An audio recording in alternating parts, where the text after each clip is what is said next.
ಮಾಣಿಲ ಗ್ರಾಮದಲ್ಲಿ ಇತ್ತೀಚೆಗೆ ನಡೆದ ದಲಿತ ಬಾಲಕಿಯ ಮೇಲೆ ಲೈಂಗಿಕ ದೌರ್ಜನ್ಯ ಎಸಗಿರುವ ಭೂಮಾಲಕ ಮಹೇಶ್ ಭಟ್ನನ್ನು ತಕ್ಷಣ ಬಂಧಿಸಲು ಒತ್ತಾಯಿಸಿ ಸಂತ್ರಸ್ತ ದಲಿತ ಕುಟುಂಬಕ್ಕೆ ಧೈರ್ಯ ತುಂಬಿ ಪ್ರಕರಣದ ಸಮಗ್ರ ತನಿಖೆ ನಡೆಸಲು ಕಠಿಣ ಕಾಯ್ದೆಗಳಡಿ ಪ್ರಕರಣ ದಾಖಲಿಸಲು ಆಗ್ರಹಿಸಿ ದಲಿತ ಹಕ್ಕುಗಳ ಸಮಿತಿ ಹಾಗೂ ವಿವಿಧ ದಲಿತ ಮತ್ತು ಸಮಾನ ಮನಸ್ಕ ಸಂಘಟನೆಗಳ ಸಹಭಾಗಿತ್ವದಲ್ಲಿ ವಿಟ್ಲದಲ್ಲಿ ಪ್ರತಿಭಟನಾ ಸಭೆ ನಡೆಸಲಾಯಿತು.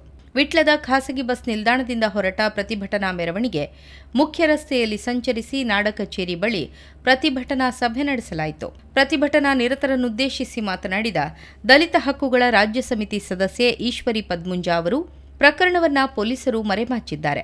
ಕೊಲೆ ಬೆದರಿಕೆ ಹೆತ್ತವರಿಗೆ ಬಂದರೂ ಪೊಲೀಸರು ಮೌನವಾಗಿದ್ದಾರೆ. ಮುಂದೆ ನಮ್ಮ ಮಕ್ಕಳಿಗೆ ತೊಂದರೆ ಆಗಬಾರದು ಎಂಬ ಸಂದೇಶ ನೀಡಲು ಈ ಹೋರಾಟ ನಡೆಸಲಾಗುತ್ತಿದೆ ಎಂದರು.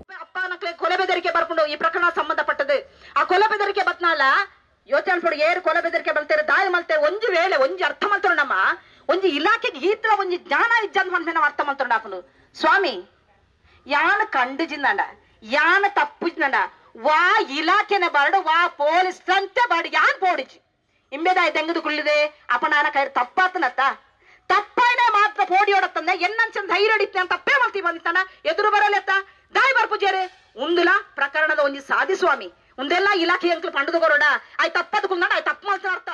ಡಿವೈಎಫ್ಐ ಜಿಲ್ಲಾ ಕಾರ್ಯದರ್ಶಿ ಸಂತೋಷ್ ಬಜಾಲ್ ಮಾತನಾಡಿ, ಬಾಲಕರ ಮೇಲೆ ಕೇವಲ ಲೈಂಗಿಕ ಕಿರುಕುಳ ಮಾತ್ರ ನಡೆದಿಲ್ಲ, ಅತ್ಯಾಚಾರ ನಡೆದಿದ್ದು ಆರೋಪಿ ವಿರುದ್ಧ ಕಠಿಣ ಕ್ರಮ ಕೈಗೊಳ್ಳಬೇಕು ಎಂದು ಆಗ್ರಹಿಸಿದರು. ಕಾರ್ಮಿಕ ಮುಖಂಡ ಶೇಖರ, ದಿನೇಶ್ ಮೂಳೂರು, ಬಿಎಂ ಭಟ್ ಮತ್ತಿತರ ಮುಖಂಡರು ಉಪಸ್ಥಿತರಿದ್ದರು. ಬಳಿಕ ಉಪ ತಹಶೀಲ್ದಾರ್ ಅವರ ಮೂಲಕ ಮನವಿಯನ್ನ ಸಲ್ಲಿಸಲಾಯಿತು. ವಿಟ್ಲ ಪೊಲೀಸರು ಬಂದೋಬಸ್ತ್ ಏರ್ಪಡಿಸಿದ್ರು.